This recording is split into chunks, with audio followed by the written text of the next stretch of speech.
to Jurassic Park. That's still probably one of the greatest movie themes of all time. Hey everyone, Brandon here, and well, today I'm going to look at a movie that made us all look back at the prehistoric past. This is my review on Jurassic Park. Now, Jurassic Park is said to be one of the greatest movies of all time, and it truly is one of my favorites. The story starts off following a man named Dr. Alan Grant and his partner Ellie Sattner, who are invited to an island owned by a man named John Hammond in hopes that Dr. Grant will endorse the island. Now, at first, Mr. Grant does not understand what's so extraordinary about the island, but is shocked to discover that John Hammond and his group of scientists have done the impossible and brought dinosaurs back to life. John hopes that he will use the dinosaurs as a sort of tourist attraction in which he calls Jurassic Park, which he hopes to open to the world very soon. Now, things start off good at first, but unfortunately, it doesn't stay that way. For during the tour of the park system starts shutting down, and the electric fences holding the dinosaurs in shut down as well, which includes the most dangerous inhabitants of the park. So now it's a fight for survival for Dr. Grant and other survivors. So, will they escape the island, or will they become prey to animals the world truly does not understand yet? Jurassic Park is undoubtedly one of Steven Spielberg's best films, and the characters in the film are all great and lovable, especially my true favorite, Ian Malcolm. Ian Malcolm is the mathematician who's invited to the park by John Hammond, and he's the one who strongly disagrees with everything John's trying to do, claiming that the park will eventually fail over time, and that the dinosaurs he's trying to encage are highly unpredictable.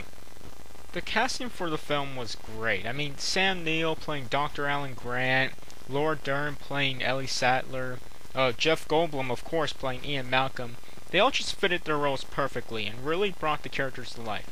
And some of the actors actually went through a lot of hard work to do that. I mean, Sam Neill had to meet up with a real paleontologist to actually get the feel for being, a real paleontologist. And Jeff Goldblum actually had to meet up with two mathematicians to talk about chaos theory, which for someone like me would take forever to explain.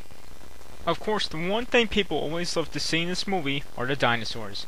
And that's what really made Jurassic Park famous, was its use of special effects. Now, before Jurassic Park, people already knew about the dinosaurs, but they didn't really get an exact idea of what they did when they were alive, or even what some of them looked like. But after Jurassic Park, that all changed, because with an incredible use of mechanical engineering and an incredible use of CGI, Steven Spielberg brought dinosaurs to life. From the very harmless Brontosaurus, to the Triceratops, to the more terrifying dinosaurs, including the T-Rex, the even scarier Velociraptors, and of course some dinosaurs that didn't actually exist, like the Dilophosaurus. Now, I forgot, what did those look like again? Oh yeah, right. With a great film like Jurassic Park, it's really hard to point out just about anything wrong with it. But I will say this, there's always that old saying that if you have a movie that's based off a book, usually the book is going to be 10 times better. Well, actually this year I read Jurassic Park by Michael Crichton, and I have to say, I don't think the book is better than the movie. I think they're both equally the same. I think they're both equally as good.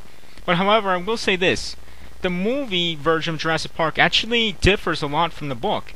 I mean, some of the main scenes from the book are taken out. There's a few more dinosaurs in the book, like the Petrodactyls, but we don't get to see them until Jurassic Park 3. And some of the characters' deaths in the book are switched around in the movie.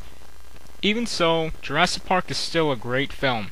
Now, after the film's success, and of course the book's success, Michael Crichton, and I apologize if I'm saying his name wrong, will go on to do a sequel to the book called The Lost World, which was of course turned into a movie. Now, even though Michael never did a third installment to the series, that didn't stop filmmakers from doing Jurassic Park 3, which is unfortunately not very cared for. But in either case, Jurassic Park wasn't just another book, and the films weren't just a bunch of blockbusters. These were movies that made us look back at the creatures that lived way before us and gave us a better understanding of them. And that, I think, next to the whole CGI use of the first Jurassic Park film, that's what's gonna be really remembered from Jurassic Park in a case like that.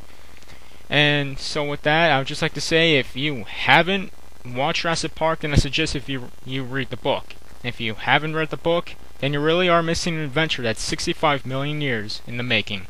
And so with that, I'd like to thank you all for watching this review, And I would just also like to thank FireBallFalcon, because without him this review would never have happened. You see, last summer I reviewed Jaws, and he commented on that video saying that he loved Jaws, but he also loved Jurassic Park.